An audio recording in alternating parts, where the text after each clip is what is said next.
আপনারা দেখছেন সংবাদ সারাদিন, আপনাদের সঙ্গে রয়েছে আমি অঙ্কুর। এয়ার ইন্ডিয়া এক্সপ্রেসে কর্মী সংকট, বিপাকে বিমান সংস্থা। বিমান কর্তৃপক্ষ সূত্রে খবর, আচমকাই শতাধিক কেবিন ক্রু অসুস্থ হয়ে পড়েন। এরপর একই সঙ্গে প্রায় ৩০০ জন কর্মী ছুটি নেন। কর্মী সংকটের জেরে ৭০টিরও বেশি বিমান বাতিল করতে বাধ্য হয়েছে এই বিমান সংস্থা, যার জেরে সমস্যায় পড়েছেন সাধারণ মানুষ। মঙ্গলবার রাত থেকে বুধবার সকাল পর্যন্ত এয়ার ইন্ডিয়ার প্রায় ৭০টি আন্তর্জাতিক এবং অন্তর্দেশীয় উড়ান বাতিল। কিন্তু কেন? একসঙ্গে অসুস্থতার কারণে আচমকাই ছুটি নিয়েছেন সংস্থার প্রায় ৩০০ জন কর্মী। সেই কারণেই পরিষেবায় ঘাটতি, যাকে ঘিরে শুরু হয়েছে বিতর্ক।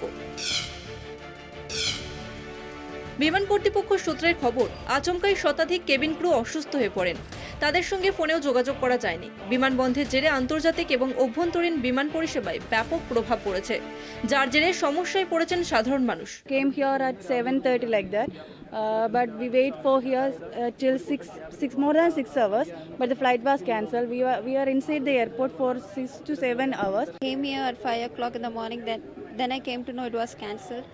So then I fight with them so much. Then finally I got the ticket for tomorrow. Actually, this is very urgent. Since my husband was hospitalized in Muscat, for medical emergency actually I am going. যাত্রীদের অসুবিধার জন্য তাদের কাছে ক্ষমাও চান air ইন্ডিয়ার মুখপাত্র।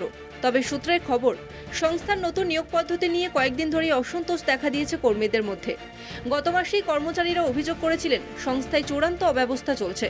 কর্মীদের সঙ্গে ব্যবহারের সাম্যের অভাব রয়েছে কর্তৃপক্ষের। আচমকায় এই গণছুটি কি তাহলে কর্মীদের প্রতিবাদ? উঠছে প্রশ্ন। কলকাতা টিভি। বাজার থেকে করোনা টিকা তুলে নিচ্ছে অ্যাস্ট্রাজেনেকা। টিকায় বিরল রোগের সম্ভাবনার কথা স্বীকার সংস্থার।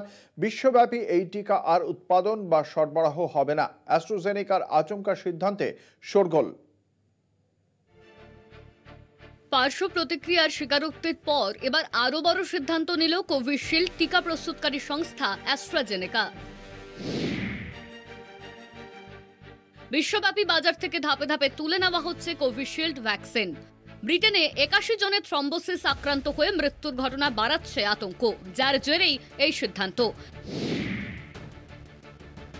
করোনাকালে কোভিশিল্ড ভ্যাকসিনটি যৌথভাবে তৈরি করেছিল ব্রিটিশ ফার্মাসিউটিক্যাল সংস্থা অ্যাস্ট্রাজেনেকা বা অক্সফোর্ড বিশ্ববিদ্যালয়। ভারতে এই টিকা উৎপাদন করেছিল পুনের সেরাম ইনস্টিটিউট। আচমকা কোভিড প্রতিরোধের অন্যতম এই টিকা তুলে নেওয়ার সিদ্ধান্তে শোরগোল শুরু হয়েছে। কেন করোনা টিকা তুলে নিচ্ছে অ্যাস্ট্রাজেনেকা? বিশ্বব্যাপী কোভিশিল্ড টিকা বন্ধে অ্যাস্ট্রাজেনেকার বিবৃতি। অতিরিক্ত মাত্রায় কোভিশিল্ড তৈরি হলেও এই মুহূর্তে বিশ্বব্যাপী কোনো চাহিদা নেই। বাণিজ্যিক কারণেই করোনা ভাইরাসের ভ্যাকসিন বাজার থেকে তুলে নেওয়া হচ্ছে। অ্যাস্ট্রাজেনেকার এই সিদ্ধান্তে দানা বাঁধছে বিতর্ক। সম্প্রতি অ্যাস্ট্রাজেনেকার বিরুদ্ধে একটি মামলা দায়ের করা হয়। অ্যাস্ট্রাজেনেকার বিরুদ্ধে মামলাকারীদের দাবি, কোভিশিল্ডের ডোজে একাধিক মৃত্যু এবং গুরুতর অসুস্থতার ঘটনা প্রকাশ্যে এসেছে। অ্যাস্ট্রাজেনেকা মামলাকারীর এই অভিযোগ স্বীকার করছে। অনেক ক্ষেত্রে কোভিশিল্ডের ফলে থ্রম্বোসিস বা থ্রম্বোসাইটোপেনিয়া সিনড্রোমে আক্রান্ত হওয়ার সম্ভাবনা রয়েছে। এই রোগে আক্রান্ত হলে শরীরের নানা জায়গায় রক্ত জমাট বেঁধে যায়, প্লেটলেট কাউন্ট কমে যায়। ব্রিটেনে এই রোগে আক্রান্ত হয়ে ৮১ জনের মৃত্যুর খবর সামনে এসেছে। যদিও অ্যাস্ট্রাজেনেকার দাবি, পার্শ্ব প্রতিক্রিয়ার স্বীকারোক্তির সঙ্গে কোভিশিল্ড বাজার থেকে তুলে নেওয়ার কোনো সম্পর্ক নেই। ইতিমধ্যে ইউরোপিয়ান ইউনিয়নে এই ভ্যাকসিন বাজার থেকে তুলে নেওয়া হয়েছে বলে খবর। বিশ্বের যে সমস্ত দেশে এই টিকা উৎপাদন করা হতো, সমস্ত জায়গা থেকেই তা বন্ধ করে দেওয়ার কথাও জানানো হয়েছে।